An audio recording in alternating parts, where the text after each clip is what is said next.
Listen up, I'm Lorna Dewick. Today on the program, the trial of missing women. The fact that they were talking about someone who I had assumed was alive. In the quiet area of Port Coquitlam, The largest serial killing investigation in North America. British Columbia, stood a pig farm that looked ordinary from the outside. But behind the fences and muddy fields, the farm of Willie Pickton hid a dark truth. Locals often felt uneasy about the place. Strange noises, late-night parties, and missing women all seemed to connect back to the farm. Few dared to question it openly, but whispers grew louder as fear spread. What looked like a normal farm was in fact a place of horror, waiting to be uncovered. It became known as the Farm of Fear, where shadows hid secrets too shocking for anyone to imagine. Women go missing. In the late 1990s, Vancouver's downtown Eastside was a place of hardship. Many women lived in poverty, struggling with addiction and unstable homes. They were part of a community often overlooked, their lives seen as less important by those in power. One by one, these women began to vanish. Friends noticed their absence, families begged for help, but the disappearances were brushed aside, as if the women had simply walked away from their lives. The truth was far more disturbing. These women were being lured away, never to return. The missing posters multiplied on street poles and shelters, showing faces that seemed to fade from public concern. Activists and family members demanded answers, but their voices were often ignored. They knew something was wrong, but the warnings were not taken seriously. Police hesitated to link the cases together. They suggested the women might have moved, left the city, or chosen another path. This response left families desperate, feeling powerless. The fear in the community grew as the list of missing women kept rising. Behind this growing crisis stood Willie Pickton's farm, hidden in plain sight. While the city failed to act, the farm became the last known place for many of those women. The disappearances were not random. They were part of a dark pattern that would eventually point back to one man and his land of terror. Police ignored signs as the number of missing women continued to rise. Families and community members pleaded for action. They organized marches, created posters, and demanded that the police investigate seriously. But time after time, their voices were silenced or brushed aside. Authorities suggested the women had chosen risky lives and might have simply disappeared by choice. This attitude allowed precious years to slip away. There were signs, clear and alarming, that something sinister was happening. Tips came in linking Willie Pickton's pig farm to the disappearances. Witnesses spoke of strange events on his property, and even stories of women fleeing from the farm in fear. Still, these warnings were not taken with the urgency they deserved. Each missed opportunity gave Pickton more time to continue his crimes.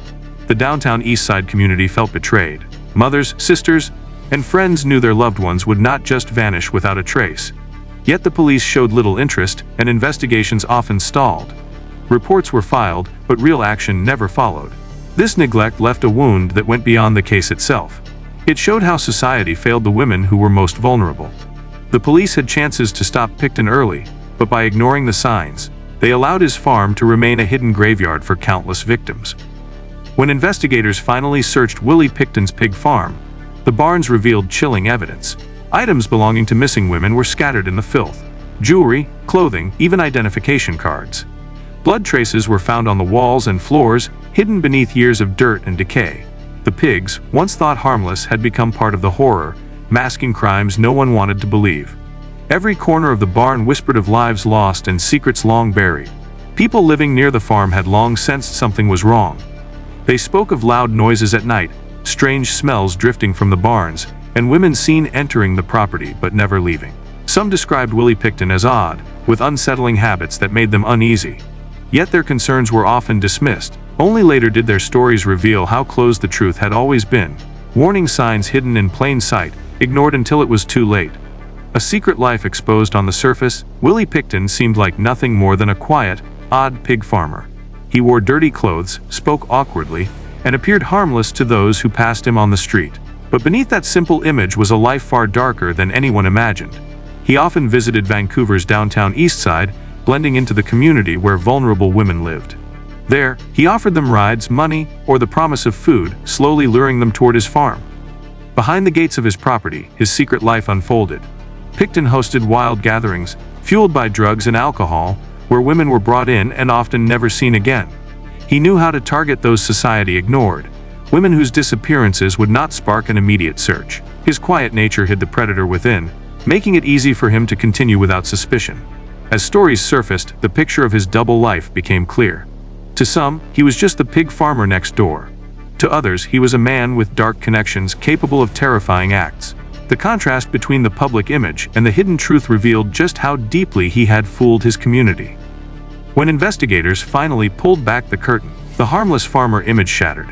What stood exposed was not a quiet man, but one of Canada's most notorious killers, hiding his crimes behind a mask of simplicity. Shocking farm search. When police finally secured a warrant to search Willie Pickton's pig farm, they had no idea how massive and horrifying the case would become. What began as a routine investigation quickly grew into one of the largest crime scenes in Canadian history. Officers combed through the barns, muddy fields, and piles of junk that covered the land. Everywhere they turned, disturbing discoveries were made. Objects linked to missing women, blood evidence, and personal belongings that told silent stories of tragedy. The search stretched on for months, with hundreds of investigators, forensic teams, and specialists working day and night. Heavy machinery was brought in to dig through the soil, and even cadaver dogs were used to detect hidden remains. The scale of the investigation shocked the public, as details leaked about what had been found on the farm. The media swarmed the area, reporting each new detail that surfaced.